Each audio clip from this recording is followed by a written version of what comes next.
আসসালামু আলাইকুম। বর্তমান সমসাময়িক বিষয় নিয়ে যে জটিলতা সৃষ্টি হয়েছে, আমাদের বেসরকারি শিক্ষক কর্মচারীদের বেতন ইএফটিতে বিভিন্ন ধরনের সমস্যা দেখা দিয়েছে। এ বিষয়ে একটা মাসিক কর্তৃক একটা চিঠি ইস্যু করেছে। আমরা চিঠিটা একটু দেখি।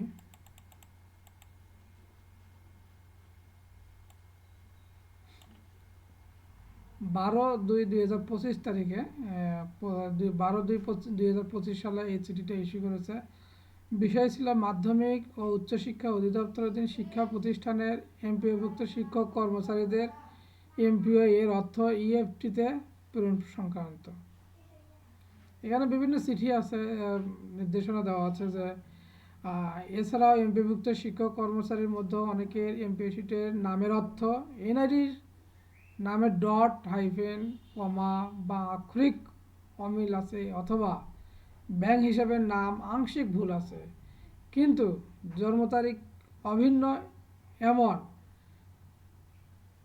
দেওয়া আছে। এতজনে 1,52,220 জন শিক্ষক কর্মচারী ডিসেম্বর 2024 মাসে এমপিওর অর্থ ইতিমধ্যে দ্বিতীয় তৃতীয় লটে ইএফটিতে প্রেরণ করা হয়েছে। এরকম একটা নির্দেশনা দেওয়া আছে। যে সকল শিক্ষক কর্মচারী এমপিও শিটের জন্ম তারিখের সাথে এনআইডির জন্ম তারিখে অমিল রয়েছে অথবা ব্যাংক হিসাব নম্বর ভুল রয়েছে, তাদের ভুল সংশোধন না হওয়া পর্যন্ত এমপিও এর অর্থ ইএফটিতে প্রেরণ করা সম্ভব হচ্ছে না।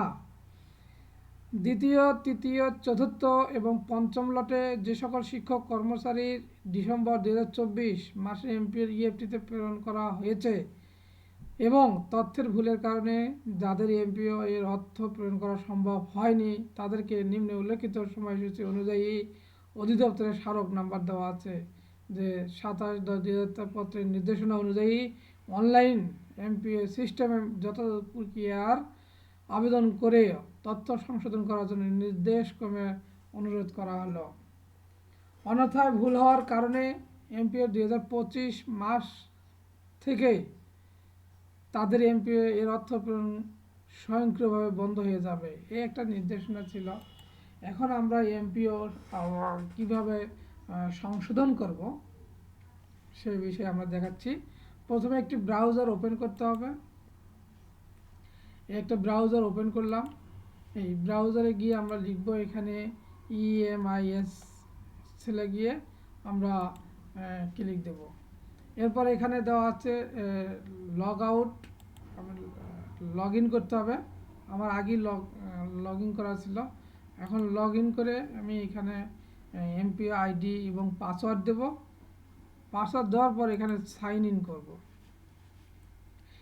এরপর আমরা যেখানে কাজ করব সেটা হচ্ছে এমপিওতে আমরা যেহেতু নাম সংশোধন করব, সেক্ষেত্রে আমাদের এমপিওতেই ক্লিক দিতে হবে। এরপর আমরা এমপিওতে বিভিন্ন ধরনের অপশন দেওয়া আছে। New MPO, transfer, promotion, BEd scale, upper grade, correction, arrear, ইন্টারলেট, অনলাইন অ্যাপ্লিকেশন। আমরা যেহেতু সংশোধন করব সেই ক্ষেত্রে আমরা কারেকশনে ক্লিক দেব। কারেকশন ক্লিক দেওয়ার পর একটু অপেক্ষা করতে হবে। এরকম একটা অপশন আসবে। এখানে আমরা শিক্ষক কর্মচারীদের নামের যে বিষয় আছে, যেমন মনে করেন যে আমার এখানে নাম সিলেক্ট করি ফরিদ সরকার। এখন আমার এখানে আমার তেমন কোনো ভুল নাই, জাস্ট আমার এখানে একটা ডট আছে এমপিওতে। এই ডটটা আমি উঠিয়ে দেবো। আমার আইডি কার্ডে ডট নাই, ব্যাংকে ডট নাই, এবং সার্টিফিকেটে যে এই সার্টিফিকেটেও ডট নাই, শুধু এমপিওতে এই ডটটা আছে। এই ডটটাই আমি এখন সংশোধন করব। এখন সেক্ষেত্রে আমার কি করতে হবে, প্রথমে আমার নাম সিলেক্ট করতে হবে। নাম সিলেক্ট করার পরে এখানে যে আমার পুরো নামটা দেওয়া আছে, আমার এই নামটা আমি এমডি ডট উঠাইয়া দিয়ে ফরিদ সরকার, SAR সরকার, এটা দিলাম, ডট উঠাইয়া দিলাম আর কি। এটা এই পাশে সংশোধন করলাম। এরপরে এখানে আমার আবেদনকারীর নাম বাংলায় আছে, ইংরেজিতে আছে। এখানে আমি বাংলায় লিখবো আমার পুরো নামটা।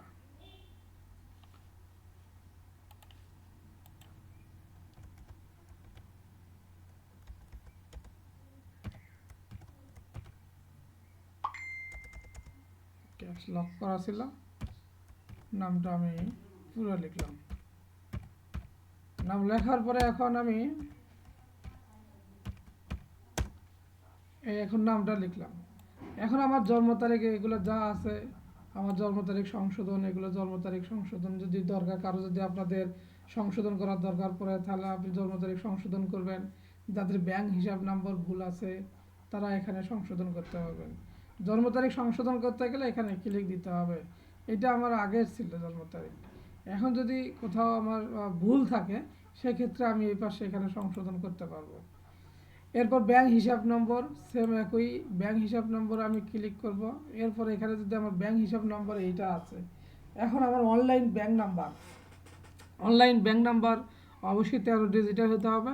সেক্ষেত্রে আমি এখানে ব্যাংক হিসাব নম্বরটা লিখে দেব। পে কোড, যদি কারো বেতন কোডে সমস্যা হয়ে থাকে সেই ক্ষেত্রে এখানে ক্লিক দিতে হবে। ক্লিক দিলে এইগুলো আপনার ফিল আপ করতে হবে, প্রত্যাশিত গ্রেড ভুল থাকলে আর কি। এরপর পদবি সংশোধন, পদবীর প্রকার সংশোধন, বিষয় সংশোধন, এগুলো যদি আপনাদের কারোর দরকার হয়ে থাকে তা আপনারা সংশোধন ক্লিক দিয়ে নিতে পারবেন। আর নিচে যেগুলো আছে এগুলো আমরা কোথাও কোনো কাজ করতে হবে না, কারণ এগুলো আগে থেকেই ফিল আপ করা আছে। আমাদের আবেদনের তারিখ, এগুলা ডকুমেন্ট নাম্বার সব কিছু। এরপর আমরা এখানে পূরণ করার পর আমরা দ্বিতীয় পেজে যাব। দ্বিতীয় পেজে গিয়ে আমরা আমাদের শিক্ষাগত যোগ্যতা, সকল একাডেমিক সার্টিফিকেট যেগুলো আমরা অর্জন করেছি সেই সার্টিফিকেটের যে আছে সেখানে আমরা এগুলো দিয়ে দেব। এখানে প্লাস চিহ্নতে দিয়ে দিলে আমাদের এইরকম একটা পেজ আসবে। এই পেজের মধ্যে এগুলো আমরা সম্পূর্ণগুলো কি ফিল আপ করবো।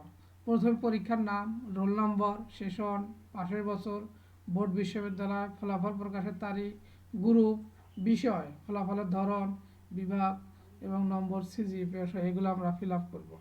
ফিল আপ করার পর আমরা এখানে যোগ করুন ক্লিক দেব। এরকম করে সকল একাডেমিক সার্টিফিকেট যেগুলো আছে সেগুলোর তথ্য এখানে দেব। এরপর পেজ নাম্বার ধাপ 3 বলছে। ধাপ 3-এ আমরা এখানে এগুলো যেগুলো হাইড করা আছে এগুলোতে আমরা কোনো কাজ করতে পারবো না। আমরা জাস্ট এখানে শুধু এগুলো কোনো কাজ করা যাবে না আর কি, ঠিক আছে। এগুলো হাইড হয়ে আছে, মানে আমাদের এই পেজে কোনো 3 নাম্বার পেজে কোনো কাজ নেই।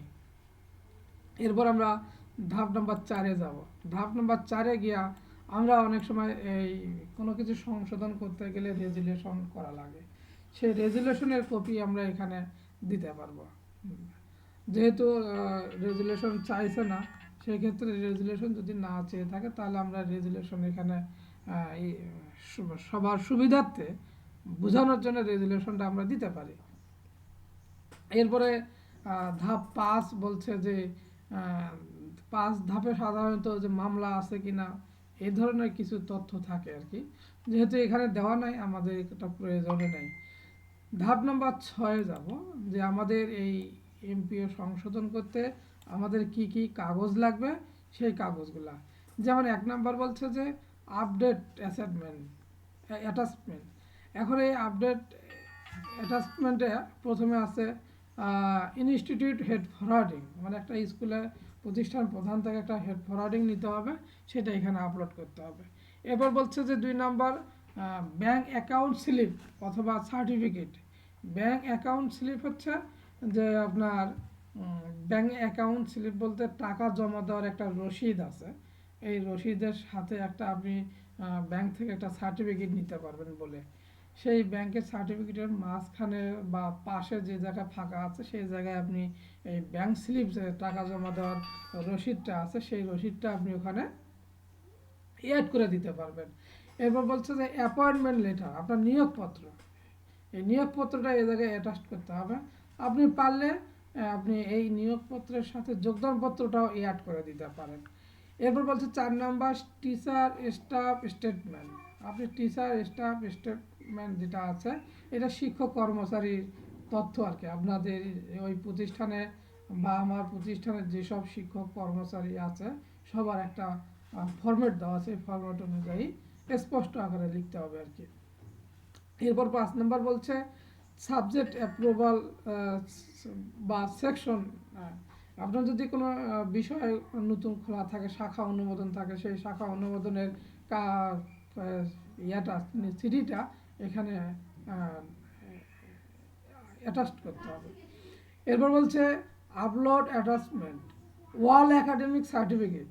এখানে ওয়াল একাডেমিক বলতে বোঝাচ্ছে যে আপনার সকল শিক্ষাগত যোগ্যতার যে সার্টিফিকেট অর্জন করেছেন সেই সার্টিফিকেটগুলো সবগুলো এখানে দিতে হবে এবং মার্কশিট লাস্ট মার্কশিট সহ আপনি দিতে হবে।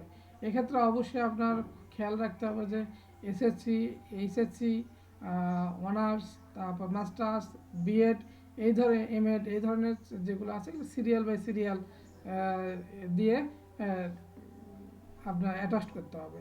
এরপর বলছে এনআইডি কপি, আপনি অবশ্যই আপনার ভোটার আইডি কার্ড যে আছে এইটা এখানে দিতে হবে। আদার এরপর লাস্ট আদার্স ডকুমেন্ট, এছাড়াও আপনার এখানে আদার্স ডকুমেন্টে আপনি চাইলে আপনার ফার্স্ট এমপিও, লাস্ট এমপিও বা রিসেন্টলি আপনার নভেম্বর মাসের এমপিও, এই এমপিও শিটগুলো এখানে আপনি অ্যাটাচ করে দিতে পারবেন। এরপর বলছে সর্বশেষ অনুমোদন বিবরণ, এখানে একটি কমেন্টস মন্তব্য করতে বলছে, আপনি একটা মন্তব্য করে আপনি এখানে সাবমিট করবেন। এই ছিল আজকের আমার বেতন কারেকশন যে সংশোধনী যেটা ছিল এমপিওতে কীভাবে সংশোধন করতে হবে এইটা। এই ছিল আজকের মতো এখানে।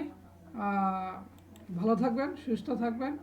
আমি প্রয়োজনে আমার নাম্বার আমি দিয়ে দেব, এই নাম্বারেও আপনারা চাইলে যোগাযোগ করতে পারবেন ইনশাল্লাহ। ভালো থাকবেন, আল্লাহ হাফেজ।